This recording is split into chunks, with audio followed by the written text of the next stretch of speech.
Welcome to another episode of Behind the Shield. Today, I have as a guest, Gary. You want to go ahead and introduce who you are and what you're about? Sure. Gary Guercio. I'm the VP of Operations at Fortreum. Cool, cool. So tell me, how does somebody become the VP of Operations at a nice, 3PO auditing type company?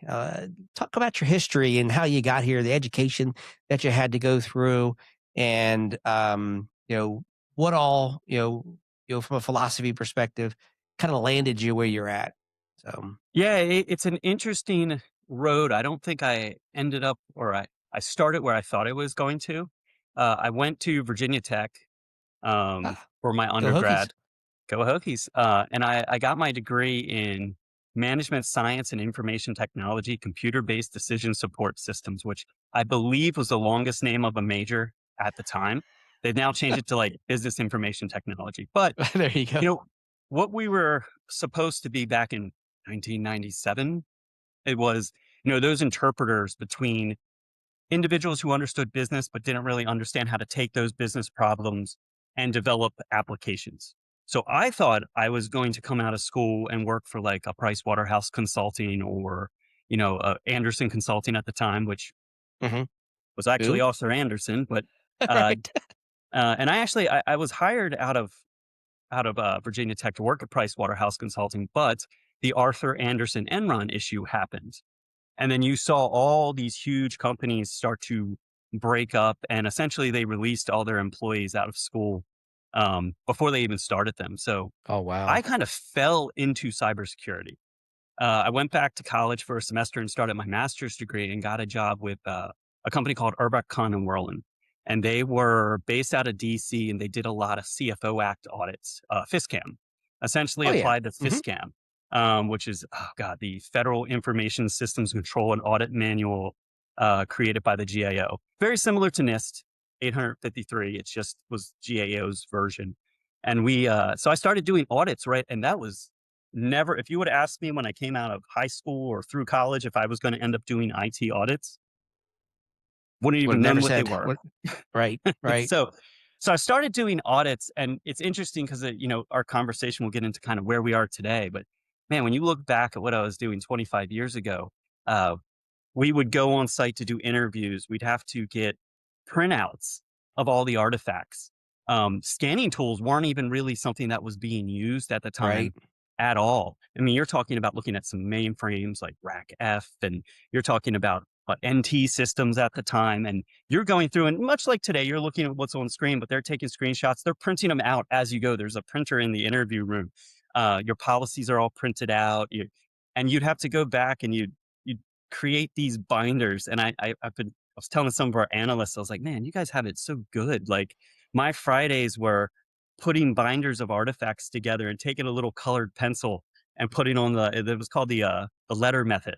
And you would have Oh, to put it wow. to and from, and you'd have like every piece of paper had to have a unique number, and that you'd build these binders, and then you'd have summaries by like the equivalent of control families, and you'd have it tie back into with summaries by control, and then you'd have it tie into lists of findings, and then you'd have a final report, and it all had to tie back so you could find that original artifact. And I'm like, So, wow, look what like, we're doing now. requirements traceability, right? Almost a requirements Correct. traceability perspective. Okay. Yeah, Correct. So, that makes and sense. I it's all remember those about. days. Yeah, and we had these big library in our office, and we would just go put these like, I mean, every audit, Huge and they would binders. take 6 months. We'd have these huge binders. We'd have a library of binders, and then by the time you're done, you're starting to plan for the next one on the same system. I'm like, and I was thinking to myself, I was like, when do they have a chance to fix anything? Right, Like, because 'cause they're always in audit, right? right. So Yeah. I stuck around there for a year, learned a lot. Went to the Gannett Corporation. So because of Arthur Anderson and Enron, Sarbanes-Oxley came out, Oh, yeah. and that Mhm. 404 compliance rule, which I ended up being one of their first IT auditors at Gannett. And, we were specifically looking at IT controls around Internal or financial external? reporting. Were you an I was internal the auditor internal or. auditor. I Okay, was an okay. internal auditor, one of their first internal auditors. PwC was our external auditor at the time. Learned a ton there. I traveled the world for like 2 years to all their different, Mm. because they were all distributed. The idea of a cloud and, doing things in the cloud and doing things local just wasn't there. Everybody had, distributed networks. I mean, we had data centers, but we were starting to move into things, but every newspaper site had their own little system, and they ran their own, they ran their Servers own. under the desk, servers Yeah, in the yeah. Oh, closets. yeah. Yeah. Their own I actually just advertising did systems. I did a short video on this just the other day. Yeah, their own collection, so you'd have to go do most of the revenue. Um, always lived in the DC area, so wanted to get into the government side of things. I went to Bearing Point Oh, after I yeah, worked at Bearing Point. Gannett, Remember those guys? and Bearing Mhm. Point was so when KPMG had to break off their consulting wing became Bearing Point, which is now Deloitte Consulting because Right. Deloitte bought Bearing Bought Point. them. Right? Mhm. Um, and Bearing Point, it was interesting because they were going through a lot of internal audit issues. So I got pulled internally and actually built an application to help track kind of all of their financials internally for their internal Hmm. audit. Um, Worked some Still in st Still intelligence. staying from that internal perspective, like internal Yes. QA, internal audit. Yes. Okay. But I learned a lot about financial management and kind Mhm. of, especially at the project level. So, you think about how I evolved to a COO or a VP of operations. You have to understand kind of the tech. What are we doing from a delivery standpoint? But you have to understand that financial side of it. And building a system that had to track financials for internal audit changed my trajectory a little bit. I Right. always wanted to get back into IT audit at that point, but I was quickly able to manage projects when I went back out to the field as opposed to doing internal audit. So Bearing Point moved me into the Intel space, and I was a PeopleSoft developer for a while, doing something a little different. But then I really wanted to get into assessment. So I had a friend that worked at Booz Allen. That friend at Booz Allen Hamilton brought me over to Booz Allen. And I started off doing, I guess, advisory work for the IRS. And we were building their SSPs very much like we do on the FedRAMP side of the house today. Go interview people, we understand what they're doing, we build out those implementation statements, build these, SSPs, and we prep it all for another organization to come in and do the NIST, God, 853 Rev 1 assessment, maybe at that point. I don't want to Maybe. date myself too much. Maybe Rev 2. Well, seeing how Booz Allen helped write a lot of those standards in the Correct. beginning, so Correct. and Yeah. as you know, I spent quite a few years there at Booz Allen as well, and I think we Right. actually worked in the same or amongst the same teams, back in the day as well. I spent quite a few years there leveraging, folks like yourself, who were doing the auditing side, the FISMA audits and helping us with the documentation side, as well. We mainly focused on the security engineering pieces of it, but that's really what we focused on was that engineering aspect. But with you guys helping with um, uh, the kind of interpretation of what the requirements actually meant helped us tremendously. So, but Right. keep Yeah. going. Yeah. I mean, it was great. Booze gives you a lot of opportunity to move around. So I think Hmm. one of my most memorable projects and really ties in a lot with, where we're going with 20X is I supported George Moore and John Stroifert when they were at Department of State.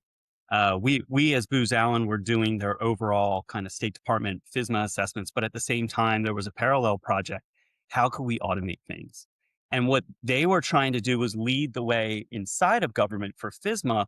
Like, how can we, if we can run, because we're running scans at this time. It's not like I remember introducing Microsoft's baseline analyzer to run vulnerability scans one time, and you would have thought I was trying to hang somebody or something. The amount of I had to go to a CFO to get permission to run it to just see if they're doing the basics.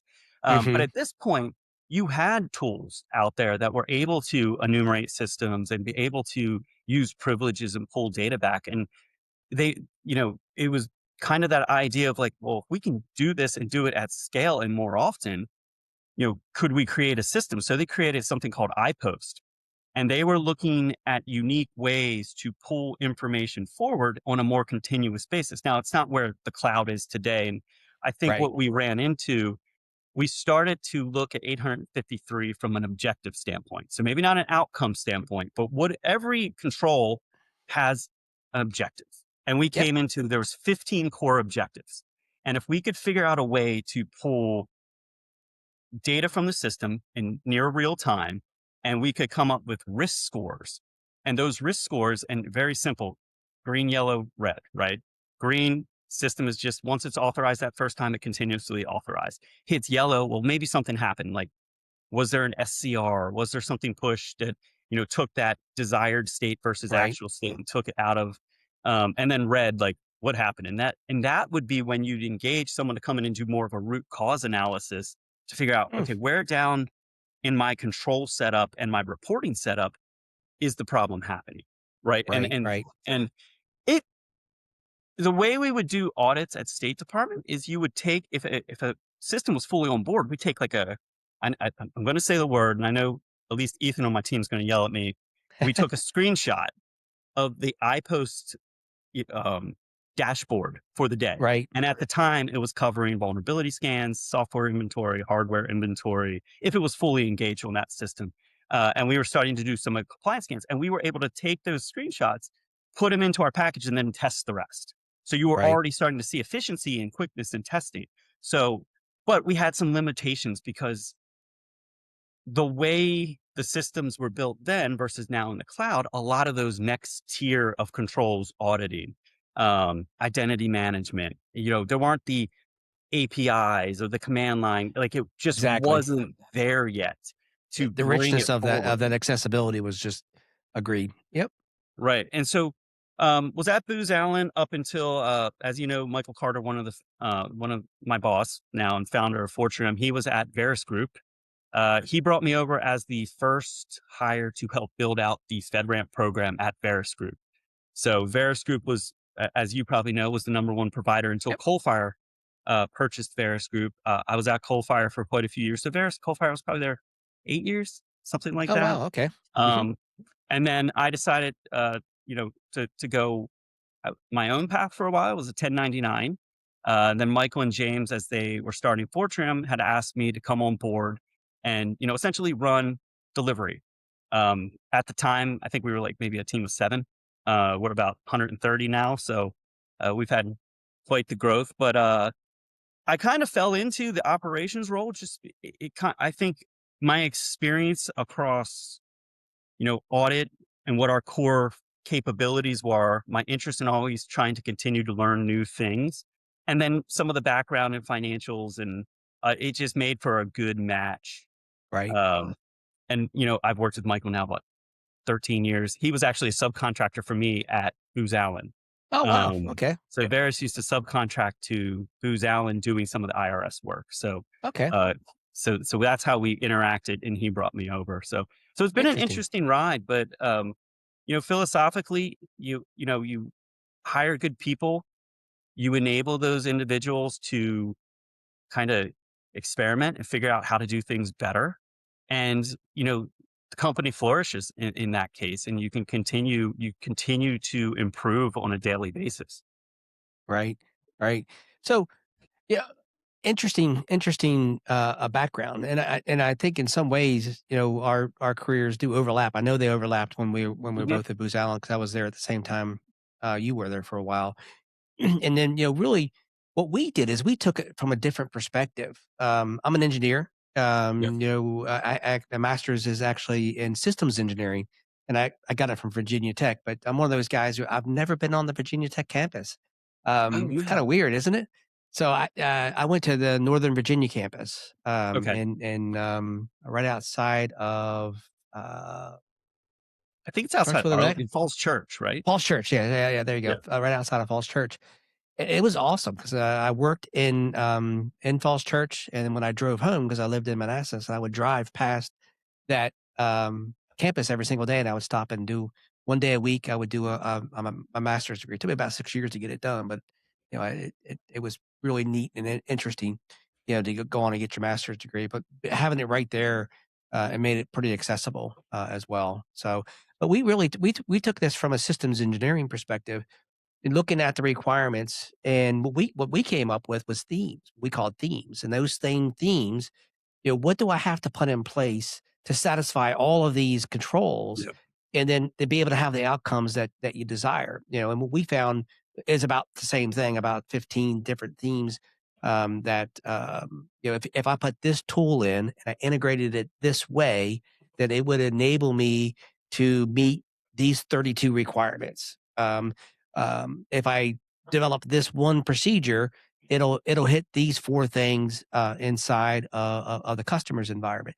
That's kind of how we've always approached it. Is what can we do from an engineering perspective, to be able to develop as few outside tools as possible, and to Mhm. leverage as much cloud native now, right, as possible in order to meet all of those themes at the time. Now it's the key security indicators, and so that's why we've been able to really translate what we have done into 20x pretty rapidly. Now I know your teams, since you've been working on the operations side for a while, you audit a lot of the systems that we Yeah. build. Um, so help me understand like some of the differences, say between some of these high IL5 environments, the DoD IL5 environments versus where 20x is going. I would rather you spend more time on the 20x side and maybe Yeah. a little bit of time on the IL5 side. Well, I think from an assessor standpoint, you're looking at it from a completely different lens. You're no longer we're no longer required to essentially look at the controls and assess a risk against it. Um, in Rev 5, it is very much read your documentation, interview, show me on the screen, let me take a screenshot.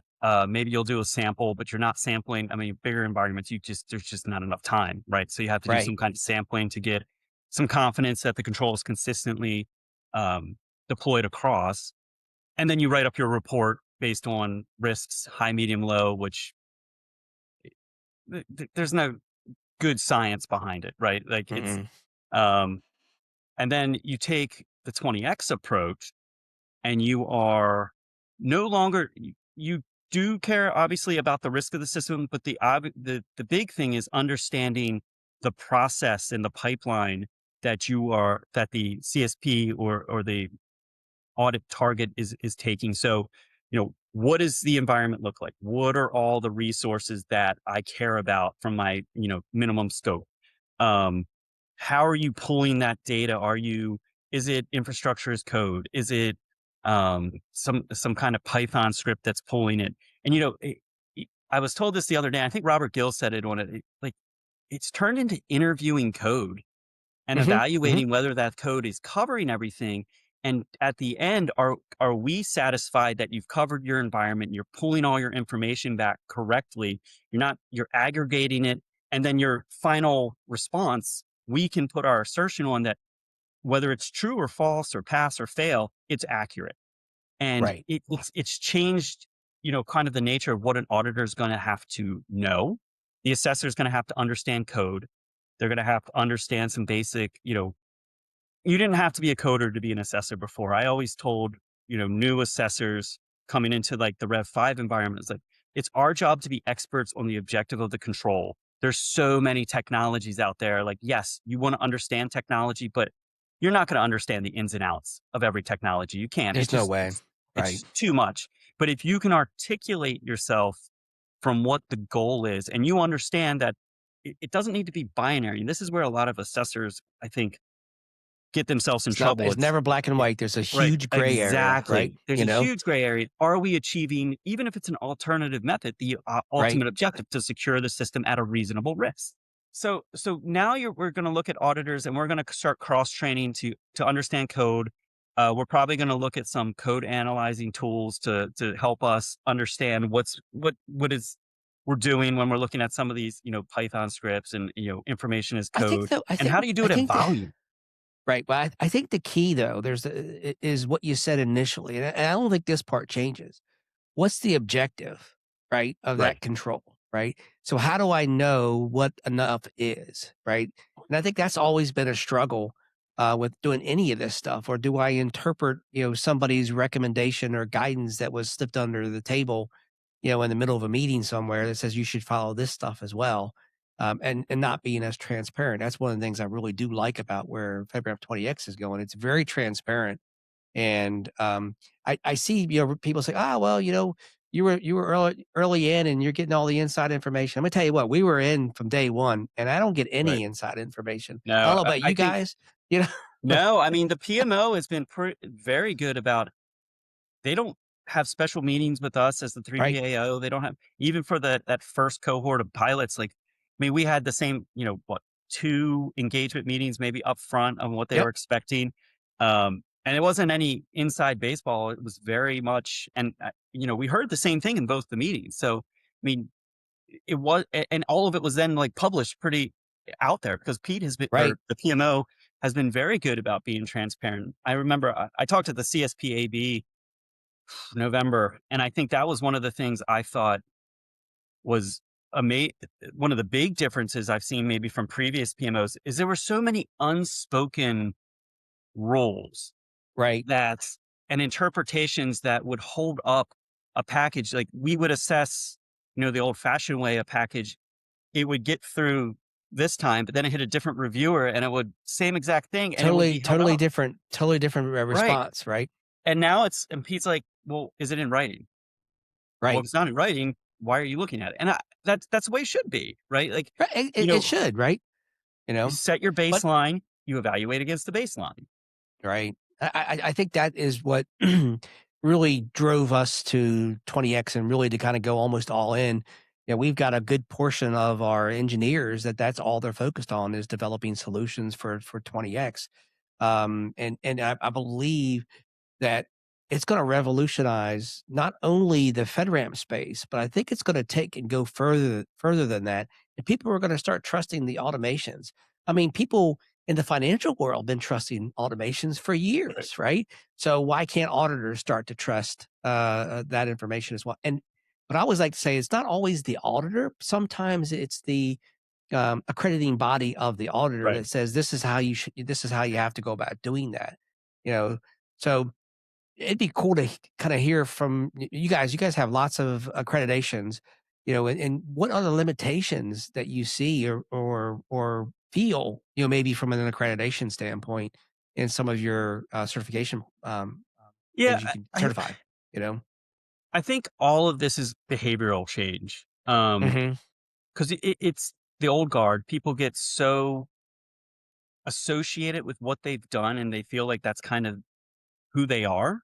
From a work perspective, when you start to challenge your approach. And I've been doing audits the old fashioned way for a long time, but I mean, luckily I got that exposure to CDM and that thought process.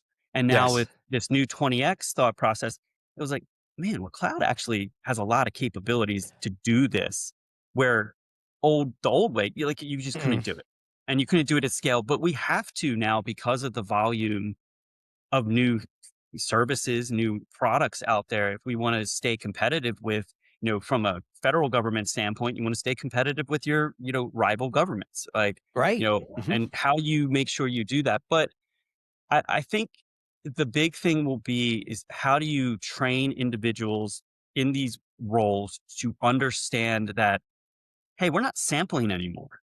We're Right. giving you 100% view into what this system looks at. Now, you could argue you back and forth. Are the KSIs covering everything that they used to cover? But that's a different argument. It's not That should you is. use Mhm. automation? Um, because I think automation, I mean, now with the advancement of AI, like I think in 5 years you're gonna see, self-correcting systems. So Well, and you can do that. You can do that today, but it's more rule based, if that makes right, sense. If this, then that, because we have some remediations that we have built in automatically, firewall rules, that kind of stuff that we have that are put in automatically. But the automation piece to me is a sea change in the way that systems need to be developed. I know we are looking at a lot of people talking about the governance, risk, and compliance engineering perspective, and I would right, go back to what I learned back in the '90s, right? That says this is all part of systems engineering. Governance, risk, and right, compliance is part of systems engineering.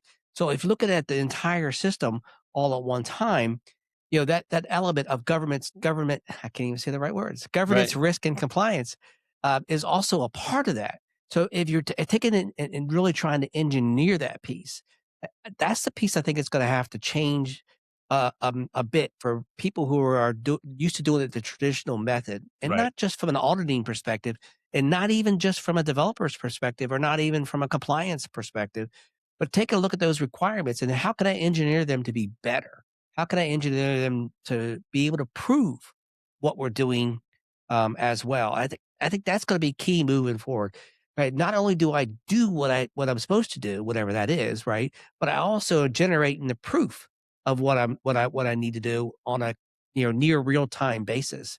And then you're Yeah. reporting out to some dashboard that says, "Hey, he is constantly proving, that Right. he is doing what they're supposed the system is doing what it's supposed to be doing." I think that purposeful shift left in your development cycle to actually include, we'll call him a GRC engineer, but somebody who understands the GRC objectives, but has the engineering background as well. And you move that left in the process, and you know, you'll start to see these things come out naturally. And it's all for better hygiene and better security anyway. Because if you're building it into, like, I feel like at least initially when FedRAMP kicked off, everybody was trying to tack it on. Mhm, And mhm. then you found everybody was having to build the new systems, right? They would have to build their FedRAMP In specific order to meet the systems. requirements, right? Mhm. Right. Because they weren't thinking about these things when they were developing the commercial product. And let's face it, some of the requirements probably make it harder to sell to commercial customers. I remember having this conversation. I had asked one of our customers one time, I was like, well, why are you building a completely different environment? It had to do with like the HTTP standards at the time. Like a Yep. lot of commercial companies Encryption. weren't Encryption is a up big one. to that level. And yes, the FIPS 140-2 encryption Yep. requirements, um, you couldn't sell that to commercial because commercial couldn't digest it at the Correct. time. Mhm. So they had to build the systems or else, there'd be issues. I am curious how that's problem will work itself out, or if it's even still an issue as 20x moves forward. Because I know one of the big goals is how do you get those commercial products, those commercial services to the federal marketplace faster? And I think from a kind of a unique thinking, and I would have never thought about this. So PMO is a little bit, you know, it's almost like they're not setting the baseline right now. They're not setting a certain amount of parameters. I mean, there's going to be like, hey, these are the 61 KSIs, but you tell me what you're doing. And then if you're telling me you're doing it correctly, you validated I'm doing X, X is true. Even if X isn't necessarily what we thought about back in Rev 5, it gives the marketplace then a chance to look at it. And, Mhm. maybe it's, every agency might have a different risk threshold based on what data they're worried about. And maybe a product that doesn't meet 323 controls with however many parameters that are dictated is good enough because it provide like the risk is so low to that data and it gives the marketplace a chance to make those decisions. And I think you'll also see where competitors implement more controls or more security or do that extra pen test or do that extra red team or you'll see them have a competitive advantage when systems are like. And I think you'll start seeing competition to force more security KSIs, or maybe they'll tougher MFA or better you know configuration protections. Like, so I actually think once it starts working, you might actually see a marketplace that's competing against each other to have a more secure solution, when compared with the solutions that do the same things. And, if you think about it, I mean, if you look at, like, say, World War II as an example, right? All the factories that were building things, they were in competition with each other to figure out how to build the best widget, whatever that widget was. Right. So whoever ultimately built the best widget then got the bigger contract to build all of the widgets, right? So that's kind of where we are going to be, I think, in the same space. So with competition, with the different vendors, providing a different AI tool or a different way Hmm. to do time management or financial management or planning for logistics, moving, sick patients, from one hospital to another hospital. They can figure out, better ways to do that and generate some more competition, to get there. Then I think that'll help the overall market. It'll help us as taxpayers as well, right? Because Right. that'll hopefully drive the price down. We'll get a better solution and a secure solution at the same time. But ultimately, you will have 3 vendors or 4 vendors or 5 vendors who think, Right. "Wow, this is a really cool thing. Let me go ahead and get it out there." But I can't, oh man, I can't do it because of FedRAMP. That hurdle's just way too high. It's going to cost me $3 million just to do that. Yeah. And now still one of the things I want to make sure I continue to express is in this field, there's still going to be cost, and it's still going to be hard because Yes. a lot of things that people aren't doing, from a compliance perspective, they should be doing the fundamentals, the basics. We do a lot of work with lots of different companies, and we find various degrees of security maturity. In a lot of cases, we don't find as mature organizations out there. So we have to do better vulnerability management. We have to make sure that they have a SIM and a SOC in place, an operations team who actually understands what threats look like. Yeah, by the way, when the shit does hit the fan, what are you going to do about it, right? From an incident Right. response perspective. So you still need those people involved in your design, your build, your management, and then how you actually defend it, in the long run. So there's still going to be those pieces. And I think that's where it's going to enable these companies that see that as an advantage and not a hindrance. But it also has to be integrated well, and it has to be easier to digest. Still going to be Right. hard, but security is not easy. It's just not easy. I don't care what anybody says. Yeah. Well, And it's not going to be totally it's not going to be so easy that you can turn it over in a day as well. So right. And I think it's a great point to reiterate is it's not going to be easy. Like this is still going to be hard. You have to engineer it in from an assessor. You have to understand the objectives. You have to build it in to be, maybe make updates over time so that you can be competitive. Hey, maybe you get to market quick because you got some kind of minimum baseline, but your competitors are doing something a little more complicated. How do you not have to re-engineer everything and go back? So you build it again purposefully so that I might have to make these changes in the future. And so it starts at the CSPs building that in, understanding it. From an assessment standpoint, I don't think these will be as easy. In some cases, I know like XBU 40, like if someone's built on top of you, we can leverage some of that for right, efficiency. But if we're bringing like someone just straight in, I don't know how much code they might have. I mean, right, that we would have to review. We have to understand, we do still have to understand, hey, what's your boundary? Like, what do you right. have out there?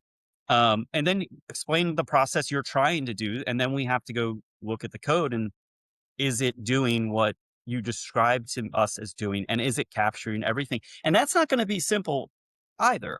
No, So mm-mm. I still think um, your timelines might be able to be condensed versus what it was before, especially if you're building these in from the beginning. Um, but honestly, like I was always curious because I always felt the two biggest problems outside of the traditional way was um, getting the sponsor. I mean, Yes, always, getting a sponsor to get on the marketplace was always a holdup. And then, kind of that we called it the 4 PAO review when you did get to that PMO and you could be in a 9 month to a year cycle, but you've already got the okay from like the 3 PO looked at it. And I think those, like when you and hear the about these agency is nightmare also giving it, stories, and the agency as well, right? So right? Especially when you talk about, DOD, like, some of their backlogs have gotten pretty big. So, you have these solutions and we have one right now. I think it's going on like 9 or 10 months. We did the assessment and it's just waiting in the queue. Like, do we do the annual assessment? right. Do you wait till you're Oh, authorized and get a date? Like, and you oh, run into those problems and, and they if haven't we brought could one just do away customer with in yet, those. right? And they Right. haven't And brought they a haven't customer brought a one customer in in. yet, right? So Hmm. if anything, 20x and I'm assuming he's keeping it, the goal is to keep it I sponsorless. think that's what at least the A level for sure is, right? Yes. I Yep. know in the beginning he talked about, giving people a year. Yes. I do remember him saying, Yeah, but I'm not sure. yeah. I haven't heard that in a while, so I'm not sure if he's still talking that way Well, or and I was not. Might be wondering with the good. change to certification instead of authorized, changing Right. the terminology, you are FedRAMP certified, puts you on the marketplace, and then you have the right to go market your product. And then maybe this is an opportunity for those smaller cloud native mom and pop shop, SaaSes that have this really cool solution, but they're like a 10-person company, Hmm. bring it in. And who knows, maybe who knows what agency you get that first agency to sign on, and then you have revenue coming in. Now you have a better case if some agency, hey, I want to see this a little, because that's what I hear a lot too is, well, if we do this, well, we have to do it the other way too. I was like, well, do you have another option if you want to play in the government space? This will provide an avenue to get you on the marketplace and give you a right to go sell. And then Right. if you can sell it to one, you have revenue coming in, and then you start getting interest from other places. Well, now all of a sudden you have that business justification to Right. Right. go Hmm. if you have to do something else. Now, we'll see. Again, this comes a lot to like, do you want to play in the Department of War or do you not? Because I, right now it looks like they're going like this. Yeah. Um, and then you have, this CMMC and the FedRAMP Oh, equivalency, equivalency thing. um, which Let's is not go there today. I don't know. I don't know how 20x is going to impact either of those things. I know the PMO had, I think one of the last calls, it was something I think they were going to take up with DoD. I don't know where that is, and I haven't heard anything else. But we get a lot of questions from CSPs not knowing what to do right now. And that's, we start walking through some of these questions like, well, do you have a sponsor anywhere? Right. Do you just want to get into the government marketplace? Do you have aspirations, or do you think your solution is very more directed towards like the Department of War, or is it, something very much more We are civilian? having entirely different conversations than we've ever had before. Right. Right. With companies that I didn't think we would ever even entertain talking to. Because here again, that people got to make a commitment in order to do this because it is hard. 20x is a little bit easier, but it's still going to be hard. So it's still going to take a commitment. But I don't think it's as large of commitment as it was previously. And what we've been able to do with our customers is we've been able to walk them through a path Right. of okay, if this happens, then we have this path because Yep. the beauty of what we've done is we've designed our system to meet Rev 5, FedRAMP High, IL5, right? And we can take it down a notch by different pieces of software that we use. So, and it also meets FedRAMP Moderate, and it'll also meet FedRAMP 20x. It's just which tool do we take and we apply in? Right. Which puzzle piece do we plug in? So in the beginning, if they want to go 20x, we build them a 20x system. But later, if they decide they want to go DoD, we add this and we add that, which just plugs right directly in. And then guess what you can get as well? You can get the DoD side of the house. Or if they want to take it to FedRAMP High, then we got to add SSP modules in Right. place. And most of that's auto generated, so it's automatically generated on an SSP module, and it's language that's been audited multiple times. And since the majority of the system is ours, it makes it really easy to write. You know, Yeah. And so it's a brilliant way to build it because it gives you flexibility in moving without having to recreate the wheel. Like, right. Like, exactly. Yep. and that's what I think, you know, someone's entering the market and doesn't understand the full view of what's going on, and they get to this point, they build X, but X isn't able to move up to Y, and then you Right. have to do Right. something else.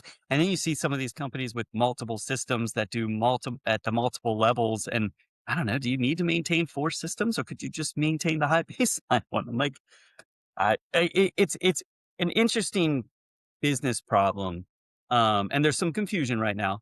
A lot of Yes. our Hmm. calls to deal with the confusion, and I'm hoping some of that's cleared up. I think June there's is I guess officially phase 3 when they're releasing like what the requirements are for cloud native low and I have my fingers moderate. crossed. It's June.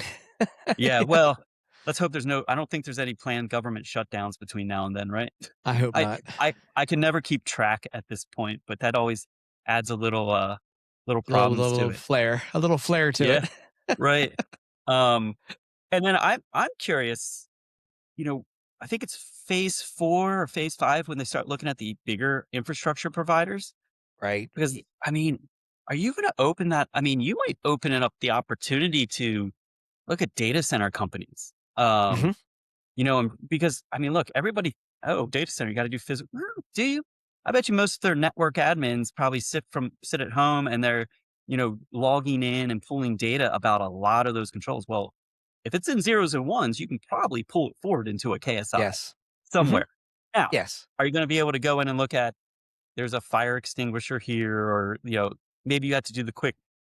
But Is there a I'm gate? hoping Is there but I'm hoping that's where his desire to allow, like, SOC 2 or ISO 27K stuff can correct? come into play. So if he could truly leverage those that already say that, guess what? He has a fire extinguisher in the right location. She has a fire suppression, Right. button, has an automatic switch off and all that Yeah, kinda stuff. and You it's know, not inside the room. exactly. So if you could trust all that to being done, and it's like, why do you have to ask the same questions over and over again? It You know? and you're absolutely right. And I know, one of the things we try to do, 'cause, we're obviously a 3PAO for FedRAMP, but we also do CMMC, we do SOC 2, we do ISO, we do PBMM, so if we go look at it once, we can use it multiple times. So whatever Right. report generated that first. So I do agree. I do think leveraging reports that have been done by another reputable assessor, Say you that word know, again. reputable There assessor. you go. um, Sorry. and I know we had a little bit of problem over the weekend with some of that. Just a little bit, So right? yeah, just it's a tiny problem. We don't need to dive into that one right Nope, now. that's But not. yeah, I mean, if those reports can be made available, um, I don't see why you couldn't leverage those, again, done by a reputable assessor who's done it. The way that it's been written today, and this is a problem with almost every one of these frameworks, and it probably goes back to one of the questions you had before about some of these bodies, accreditation bodies. It's got to be Right. there, has to be their certified person. So like Mhm. CMMC, I have to have a CCA. If I'm Right. if I'm um if I'm doing FedRAMP, you have to be either a senior assessor or a junior assessor based on A2LA rules. If you're ISO, you have to be a lead auditor. If you're SOC, you have to have the CPA sign off. If you're doing high trust, you have to have a high trust value. Yeah, no, So, no, and I actually felt who- that with one of your audits this year that we had, right? We had just done a FedRAMP audit, and then we did a CMMC audit, and they right, couldn't reuse the auditing information right. because of what So, the accrediting body was saying about the evidence. And it's like, right. if it's then maybe they need to do some reciprocity there It as well, is you know? I- as the operations guy, like it is the most inefficient thing for us. Right. Um, and everybody thinks it's because we're trying to push price up, but it's not. It's just following the rule of the Well, if land. you're Like, following the rules, you're following the rules, right? right. So You wanna we make sure can you test. maintain your ability to do audits, Right. right? Now, the good thing is over time it will improve because for FedRAMP and CMMC, we're trying to get all our FedRAMP assessors cross-trained Mm, and certified, but there's also that tier 3 clearance requirement, which takes up to 9 months. So right. that's hindering the entire market right now to get CCAs cleared. We're trying to align those assessors. So we actually have our first FedRAMP annual/CMMC assessment going on right now, where we're trying to test once, use both times, because we Good. have a Okay. senior assessor who's also a lead CCA. So Awesome. now we can do that. Um, but it does, like, we get asked because we are QSA as well. Hey, can you do well, we didn't have the QSA on that. We can't just reuse it, right? Like Right, right, it's got to be someone. So it becomes one of the problems with reciprocity of reports the old-fashioned way, right. um, You is know having those individuals cross-trained, cross-certified, appropriate. And honestly, it's not even cross-trained. AC is AC. AU right. is AU across all these Exactly. frameworks. It's Yep. just that badge that Well, says, it's that "Oh, badge, right? It's that it's the certification for the badge." individual. And to Right, me, that's where sometimes we get wrapped around the axles around some things. Maybe it shouldn't be certification to individuals. Maybe it really should be certification of an organization that properly trains their right. staff to be able to do multiple frameworks, right? Now, Yeah, granted, you might not want to have somebody doing a SOC 2 that's doing a FedRAMP DoD IL5 perspective, but that doesn't mean they can't be a junior yeah. assessor over there, Well, so it's interesting is we've tried to use FedRAMP assessors on SOC and they overdo it. Right. Right? So So that's one of why the are we things you losing have to money on train. this particular job? Because Yeah, we're on yeah. our 15th interview on AC today. Yeah, that's right. Your guy asked me that last week. I was like, "God, guys, come on, Right, get this together." right. Um, I I I But I yeah, I like that just hone in just a little bit. I know we're getting close to time here too, yep. but the training piece, to Mhm. me is something that we're really gonna as a community, right? As a ecosystem, we're really gonna have to get together and really figure out how to make sure we have everybody trained at the right levels. And somehow or another, we gotta figure out from a community perspective, what can we do to get people educated well enough. I personally, I think we have a really good pipeline methodology for how we bring in interns, and then we train our Mhm. interns, and they shadow somebody for almost a year before we let them do almost anything. But that's a lot of investment, from Right. from a small, privately held company. You know, so it's like, how do we get that to be, from a larger perspective, a larger community perspective? How do we get people trained? I've asked this to a lot of different folks, but especially when you're being a little more senior, what are you guys doing to train your people and the staff that you're bringing on board? Yeah, so we have done college hiring in the past. We kind of put on a little bit of pause to see what's going on with 20x because it may change the way we Ah, look at a okay, college hire. okay, hmm. Um, but we usually bring in kind of similar background to me, business information technology, computer information technology. So they have that little bit of capability to understand the business side, but also have done programming, have done network classes and some of that basis. When we bring them in, we set up probably about a 6-week shadow program. Plus Hmm. we have recorded so many trainings by control Internal, family. like Yeah, internal. Oh, internal cool, trainings, cool, and cool. they're given a curriculum when they start. They have to do certain things by certain milestones. They have a 30, 60, 90 day where they're supposed to finish all these trainings. Um, as we try to keep a up-to-date knowledge resource where, if one of our senior guys is testing a new technology, they try to write in, hey, this is how you want to look at AC for this. So it's there. What we haven't done yet is probably enabled like an AI chatbot to make it easy to find. I found Ah, it's yeah. getting very convoluted. Like there's a lot Hmm. of good information there, but if you're trying to find something quick, it's not easy to find. So I Right. think we'll probably have to start doing that. But we haven't gone down the intern route before. We did it at Veris, and we were able to bring people on over a summer, have them shadow, travel out. We used to travel a lot to do these Yeah, assessments, yeah. and they would That's what. be embedded with the team. They would be there for the interviews, and then you'd have someone kind of tag up with them Hmm. and kind of walk them through, controls, and they would do the write ups at that point. Now with 20x, you know, and the reason I said we're on a little bit of a college pause, I'm not sure if those same individuals are the same type of people we're going to want to hire. We might need someone with a little bit more coding background, someone, maybe more computer engineering, computer science, Right, right. or, you know, but there's also so many tools out there. Is it, us taking a step back and looking at the tools, whether it's something AI enabled and it helps, scrape the information initially and then gives, We're in we a can still very, very, provide the very, same type of. very interesting place right now, right? There's just Yeah, a whole bunch of twists and I turns here think, that could be it's taken. interesting. We were trying, I mean, we've always been trying to automate. I know when I talked to some of your team earlier, we've been like, you guys let us run our scripts. Yep. We have like some AWS scripts that we run on the command line to, hey, we don't need to shoulder surf and screenshot all this stuff if you let us run this. You'd be surprised how many CSPs will just not let us do that. Right. They And don't want us, we and did they're because read only. we trusted you a little bit, so.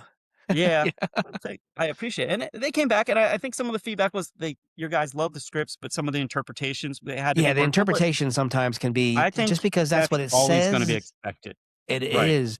But yeah, I think in our space, even auditors need to innovate too. Everybody's kind of Yes. always upset with the process, but the more we try to innovate, we get kickback from a lot. Like, oh, we don't want to do that. Like, I mean, our goal with our XRAMP platform was to eventually get to the point where we collect artifacts. It would use some kind of AI in the background that we would manage internally. We Right, would right. own when it would do the initial scrub of the artifacts, and then it will come back and the human would kind of validate that's right, that's right. And then potentially even write the implementation statement for us. You would hope. I mean, So because in a lot of cases, they're very similar in nature. correct. There's only certain ways that you can either pass or fail, right? Right. So. So I think there's a lot of ideas in the assessor space, I think you're seeing some of, some competitors starting to pull their tools through FedRAMP 20x. Actually, Mhm. I think A-Line pulled Ascend through Low. They did. I don't know if they're doing the moderate I'm not pilot. s I I don't don't know what think they're I see doing them in there. the pilot, but I could be wrong. I don't think they're in the Yeah, I pilot don't for I don't know what medium their plan is there, or but I'm moderate. assuming the tool is essentially what we were trying to do is how do we use AI to shorten the assessment, make it more thorough, make it more accurate, make it more Right, consistent, and you get rid of some of that human error, right? right. Like you could have your seniors help train, the models to interpret things appropriately, and then but juniors can go through and kind of validate. And so it's going. I think the next 3 to 4 years are gonna be really, really, really interesting in this space. I think the advancement of the GRC engineering movement, moving things left, um, I think, 20x, at least at the FedRAMP side, is will be great for CSPs. I'm not 100% sure if agencies are gonna be able to absorb it, and that's one of the questions I have still is, um, uh, I know one of the things the PMO has been looking for is GRC tools that can help make it digestible for, We have you one of know, those. yes, you do. But the the agencies are they gonna be able to interpret, the results, the machine readable results and understand, okay, that's the risk I'm signing up for. Or Yeah, it's you gonna be a and big because that's really what it transition. comes down to, right? Yeah. This Do you is remember this is what I'm remember the willing to old Booz accept Allen from a days reg. when we had the cha organizational change management? There's gonna have to be some organizational change Yeah, management, yeah, done here and some that's a lot right. of education. But I could actually see, 20X being get you in the marketplace, and you still have to have some kind of Rev 5 kind of, Yeah, to get I approved tell in all the my agency. guys, So, I think it's gonna ultimately be a hybrid approach for a I while. And then you it talk will. about Mhm. everybody who's already Rev 5 and then Mhm. the transition period, because I mean, there's some big complex systems out there.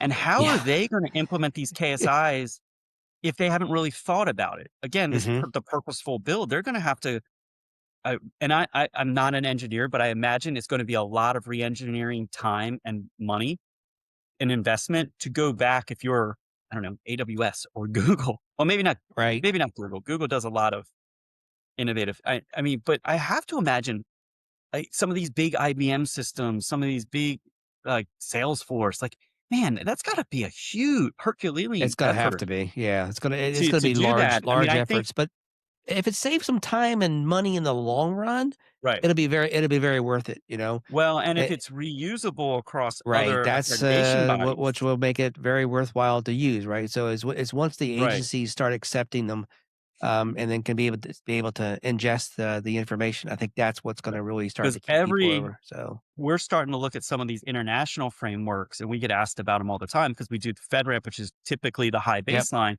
and controls, whether it's ISO, whether it's NIST, they're being used around the world now. right. And, if you think about, Australia's got IRAP, you've got all kinds of them in Europe, Asia. And, you know, if this, if for it to be this automation to be successful and kind of invested in by these big companies, is it going to be reusable in other Right, places? Um, right. because otherwise, I think some of them will hold on to the Rev 5 process as long as possible. And I don't know, Because is that's Rev what they 6 know. going to come out? It's what they Well, it's what know, they know and right? it's what they've invested in, right? Yep. That's what Um, everybody's trained on. They know how to produce the Kanban reports, right. the POEM reports, they know how to go through the audits. So Right. I think they're But gonna be here for a while, you know? if you can So get everybody to do it and get everybody mhm, to buy in, which is a big if, right. then you'll start seeing, okay, it's worth our investment. And The way then I described this to somebody recently is, in the beginning days of FedRAMP, there were 5 people who were certified, then there were 12, then there yeah, were 18, then there were 24, then there were 36, you know?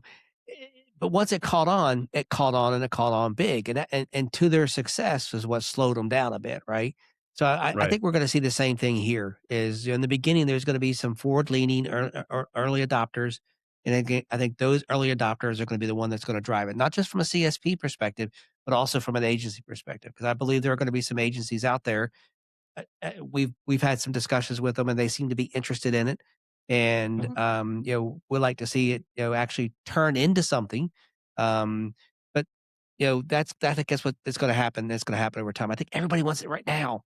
Well, we Right. haven't finished the pilots yet, so Yeah. let's get the pilots finished and then kind of move from there. So, I tell you, our sales team is constantly like, "Hey, we need more collateral about 20x. We need more." I'm like, "Guys, it hasn't been defined yet completely. so Like, we're waiting for June." So Like, it's funny you say that. So we developed some 20x low information, and I'm going to have Caitlin speak in on this just for a second. It is, and so we're developing our our moderate information, and I was like, Caitlin, we need to update this information because it's not even accurate anymore. You right. know? Well, I mean, it and God bless them. They're transparent, but man, they change I mean, Yeah. there's like a new Well, just RFC. the whole naming, right? From authorization to Yes.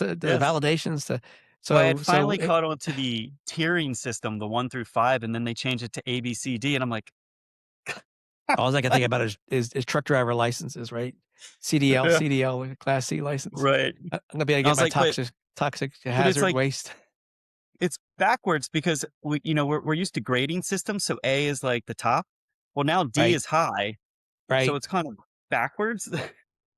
You know, So yeah, I think it's really cool that that he's taking you here because one of the things that people have always worried about was low meant low security, and low never yeah, meant low security. Low meant that mm-mm. it just does You had a there's no baseline, controls. right? Right, you got a baseline that you're working against. That's what you're measuring against. That's the main thing, and I think that's what he was trying to get away from. So, but we've gone, a good long time, and I appreciate the conversation. I feel like I could talk to you all day long because I think Yeah, I'm sure we're there's topics yeah. we probably didn't cover that we could Oh, have. I bet there's a million topics we haven't covered, and maybe we do it again sometime.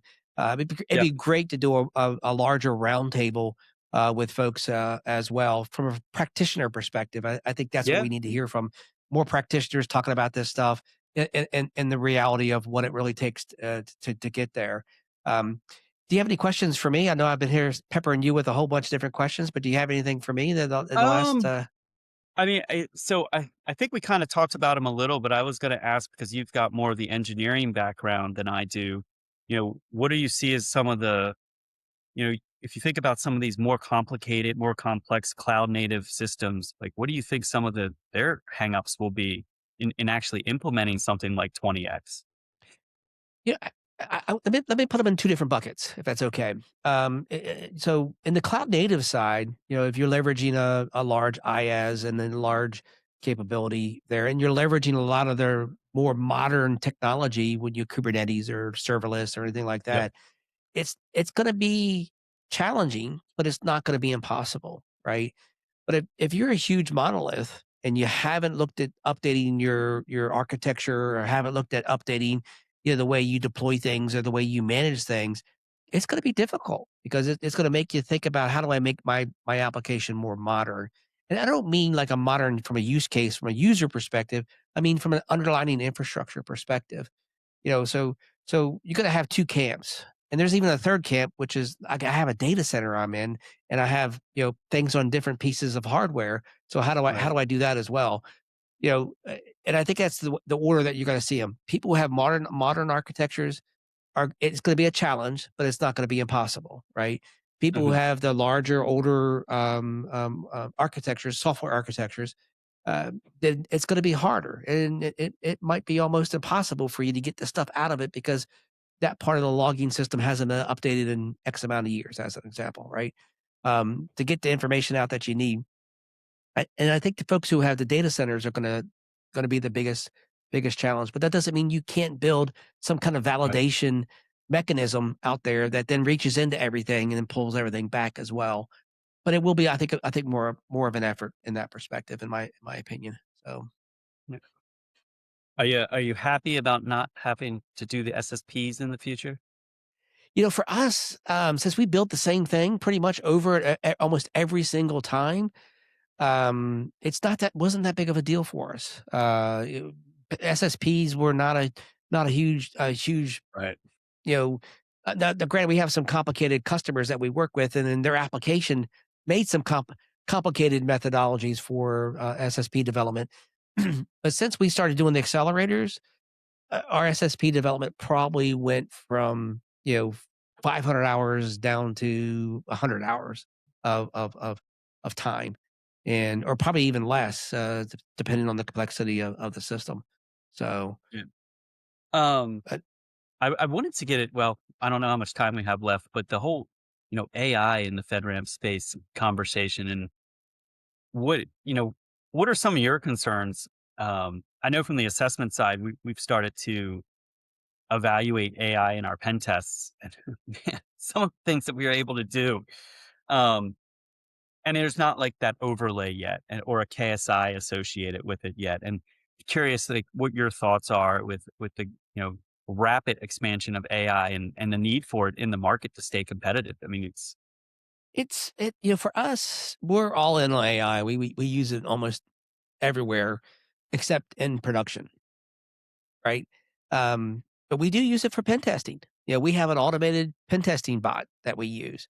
Now we always have human in the loop, and we have very strong infrastructure, core infrastructure, because we're pipe guys. We build pipes to get stuff Mhm. from point A to point B. So we're very concerned about how that information flows.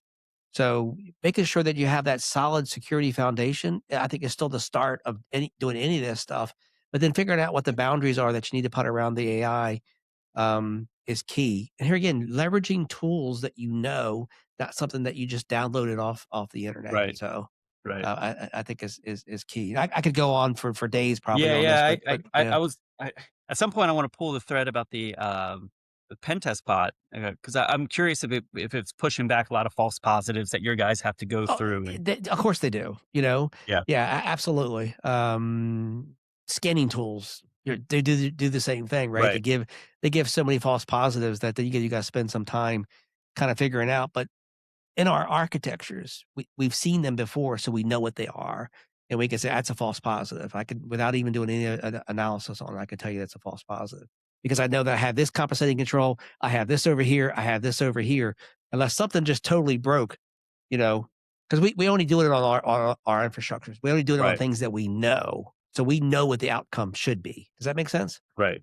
Well, So I mean, yeah, I mean, if you're, I think the PMO has said it when they're out there is like, what you've built, you should know what the outcomes of these things are going to be. exactly, So you build exactly, it to show those outcomes, and then we'll see what you got, right? Like, exactly. Yep.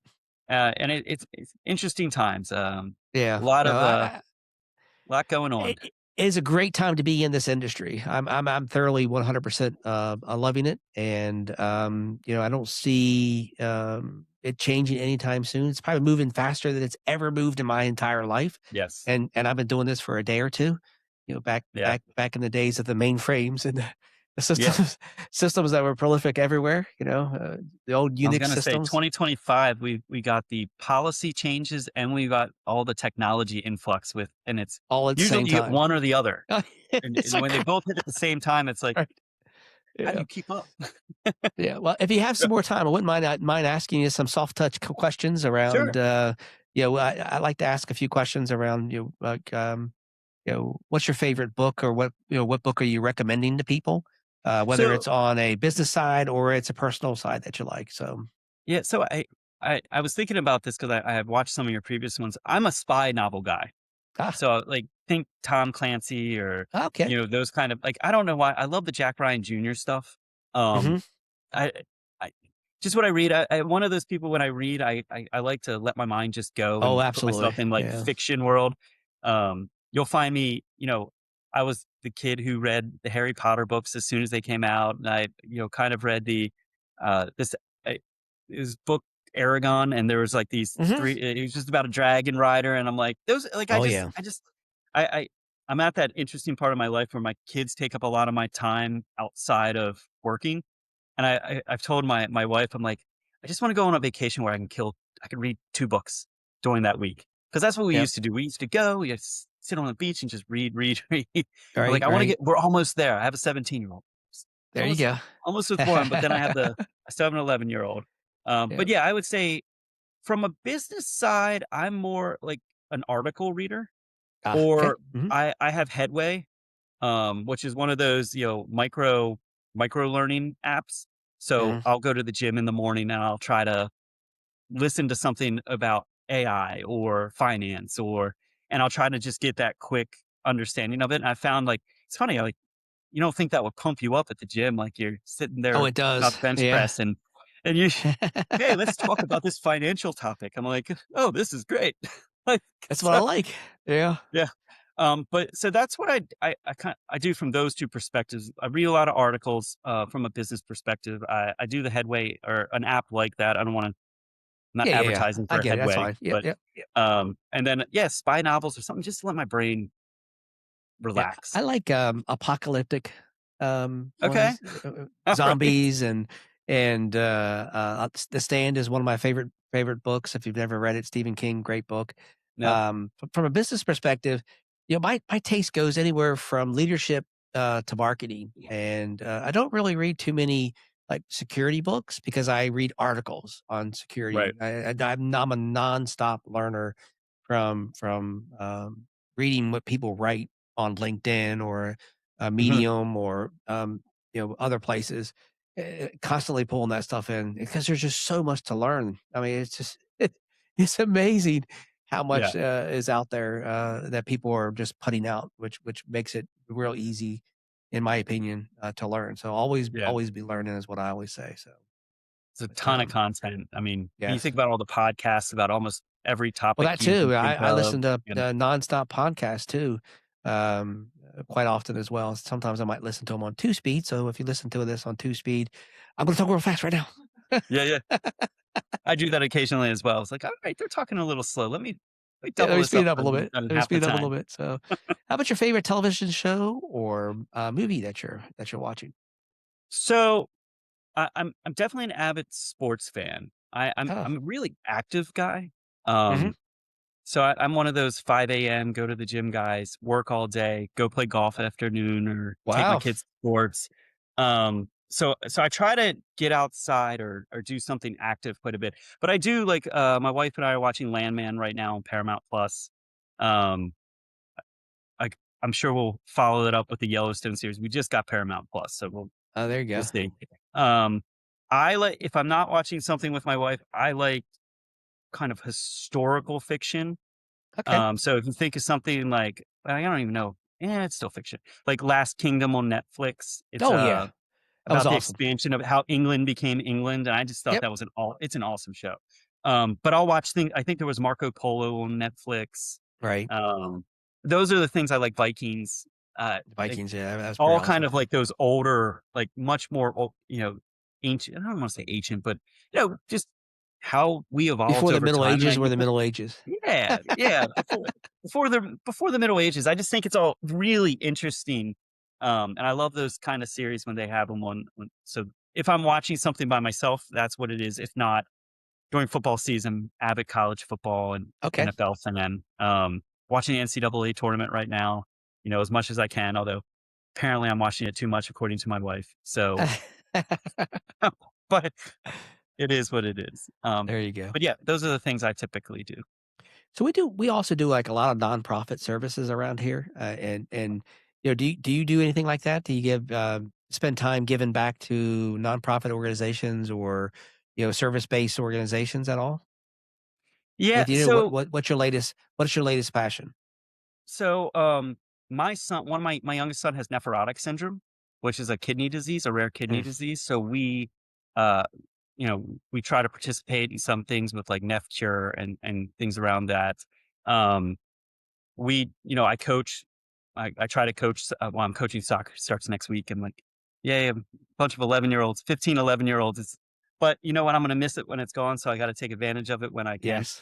So I try to, where I can give time to kind of teaching kids. And, I don't try to just teach them the sport, but kind of teach them some of the values around it. Like if you're going to try something, put your all into it. If you're going to Right. commit and, um, you know, it, probably as a company, we do some. James is really passionate about helping, kind of adults with some learning impairments. We have this whole hygiene program where we're trying to help you know people with these impairments from being taken advantage of from a cybersecurity standpoint. Oh, And okay. That's cool. Hmm. so it's one of the things James is trying to get us more into doing is more recent.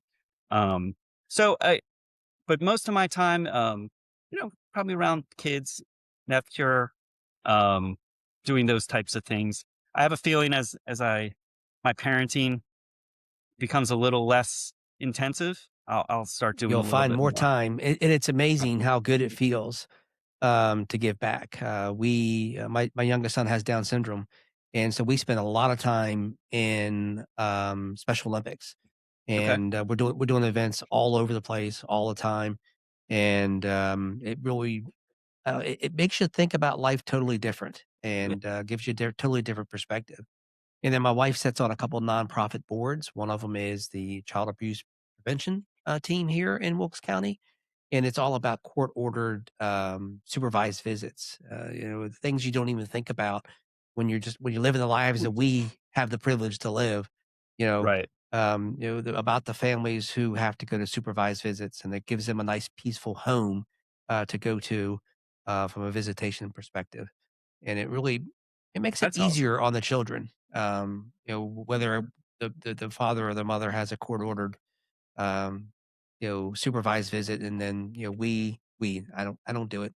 I watch it from the from afar, but we do support it quite a bit financially, and it really is it's a good thing in communities. And here again, you just don't think about it when you're not Right. really around it, because I don't know about you, but I'm not around that on a daily basis, other than listening to my wife and watching what goes on over there. So. Well, I Yeah. truly appreciate the time that you gave us today. Hopefully, you enjoyed it, and It you was will maybe come fun back and it for flew another. by. There you go. It flies Well, by.